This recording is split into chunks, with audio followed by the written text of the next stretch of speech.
মনিস ক্রিয়েশনে তোমাদের সকলকে জানাই অনেক স্বাগত।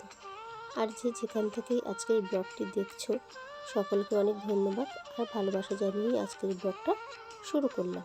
কেমন আছো তোমরা সবাই? আশা করছি ভালোই আছো। আর আমি ভালো আছি বলবো না খারাপ আছি বলে বুঝতে পারছি না।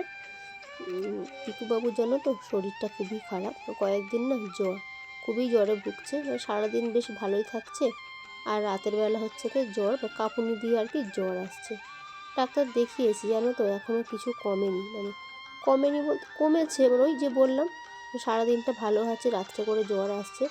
ডাক্তার কোনো ব্লাড টেস্ট দেয়নি।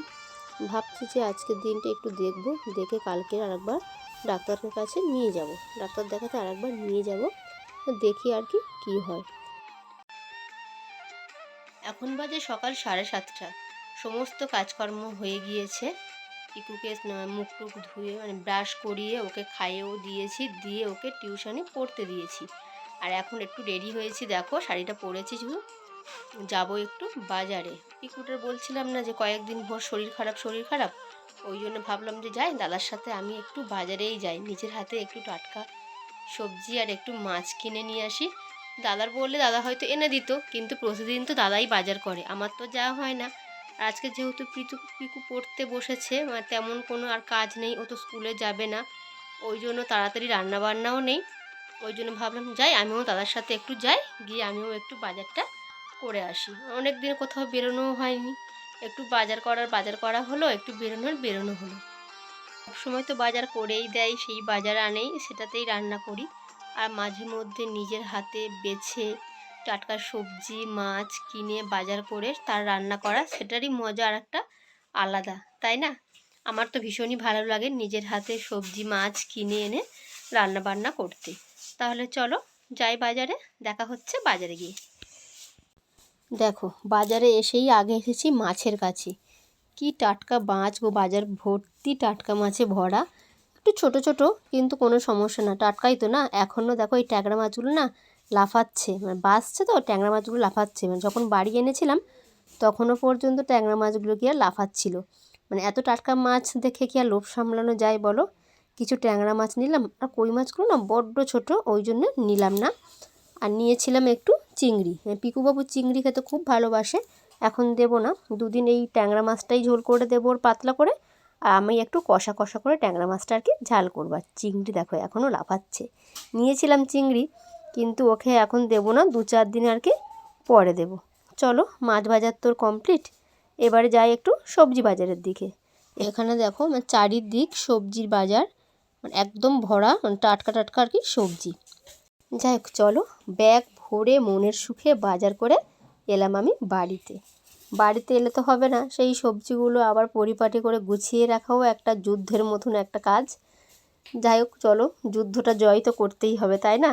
সব সবজিগুলো দেখো ধুয়ে একটু রোদে দিয়েছিলাম, তারপর যেগুলো আর কি একটু কাঁচা সবজি, আর যেগুলো কাঁচা না শক্ত সবজি সেগুলো একটু ধুয়ে রোদে দিয়েছিলাম, আর যেগুলো নরম সেগুলো তো আর ধুলাম না, এমনিই হচ্ছে কি একটু মুছে মাছে আর কি তুলে দিলাম। আর এখানে দেখো পিকুর জন্য মাছের ঝোল করেছিলাম, আর আমি বললাম না একটু কষা কষা মাছের ঝাল করব। এখানে দেখো আমি ট্যাংরা মাছটা দিয়ে আমাদের জন্য একদম কষা কষা লাল লাল একটা ঝাল বানিয়েছি। এটা দিয়ে ভাত খাওয়া না, ভাত একদম জমে যাবে ভাত খাওয়া। যাই হোক চলো রান্নাবান্না করলাম, করে দেখো গ্যাসটাকে মুছে নিচ্ছি। কি বলো তো, যখনকার কাজ না সঙ্গে সঙ্গে করে নিলে না কাজটা একটু হালকা থাকে। আর পরেক্ষণে যখন গ্যাসে কিছু বসাতে আসবো, যদি গ্যাসটা দেখি ময়লা নোংরা হয়ে আছে, তখন সে দিকটা যেন আমার ভালো লাগে না। ওই জন্য যখনকার কাজ আমি তখনই সেটা করে নেওয়ার আর কি চেষ্টা করি। রান্নাবান্না করে নিয়েছি, গ্যাসটাকে মুছে এবারে পরিষ্কার করে রাখলে যখনই রান্না করব তাহলে আর পরিষ্কার গ্যাসে এসে রান্না করতে বেশ ভালো লাগে। যাক চলো গ্যাসটা আমি মুছে নিই, আর তোমরা পুরো ব্লগটি দেখতে থাকো, আশা করছি ভালোই লাগবে।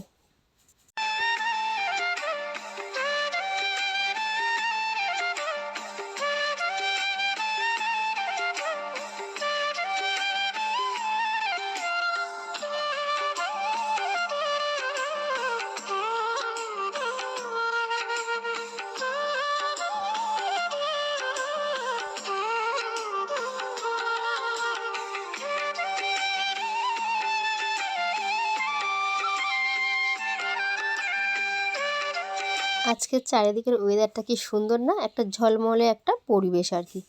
যাক চলো, রান্না বান্না তো কমপ্লিট। ভাবলাম যে জামা কাপড় কিছু শুকিয়ে গিয়েছে, সে কটাই আর কি তুলে ফেলি।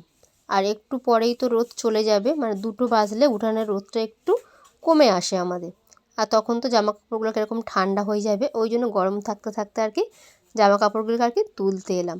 আর এই শীতকালে না রোদটাতে যত বসে থাকি আর কি মনের আনন্দে, ততই যেন রোদটা আর কি ভালো লাগে। মানে রোদটা শীতকালে একটা ভালো লাগার আর কি জায়গা। যাক চলো, জামা কাপড়গুলো তুলে নিয়েছি, নিয়ে যাব পিকুকে খাওয়াতে। ওকে খাইয়ে নিয়ে না আজকের একটু ওকে নিয়ে বেরোবো। অনেক দিন যাবৎ কোথাও ওর নিয়ে যাওয়া হয়নি। ভাবলাম যে শরীরটা একটু খারাপ, যাই একটুখানি কোথাও থেকে ঘুরিয়ে আনি। রান্নাবান্না খাওয়া দাওয়া সব কমপ্লিট। চলো সব কিছু কমপ্লিট করে তোমাদের সাথে দেখা করব বিকেলবেলা। যাব আমাদের একটু আশ্রমে।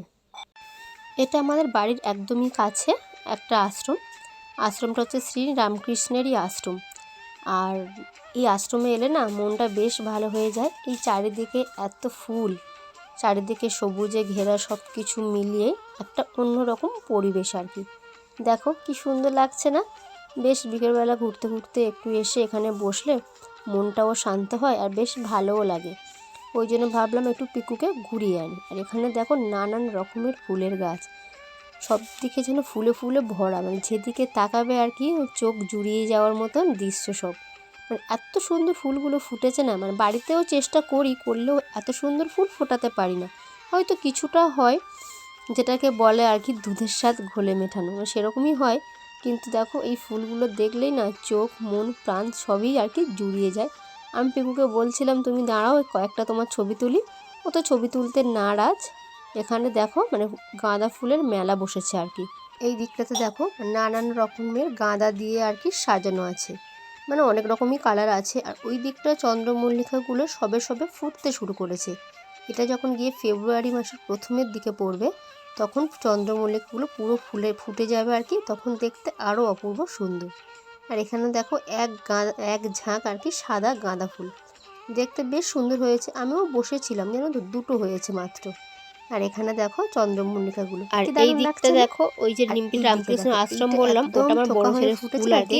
রামকৃষ্ণ আশ্রমে যে স্কুলটা আছে এটাই হচ্ছে কি তার হোস্টেল, মানে ওখানে বাচ্চারা এসে থাকে আর কি। আর ওই যে দূরে দেখতে পাচ্ছ ওখানে হচ্ছে কি মহারাজের আর কি ঘর।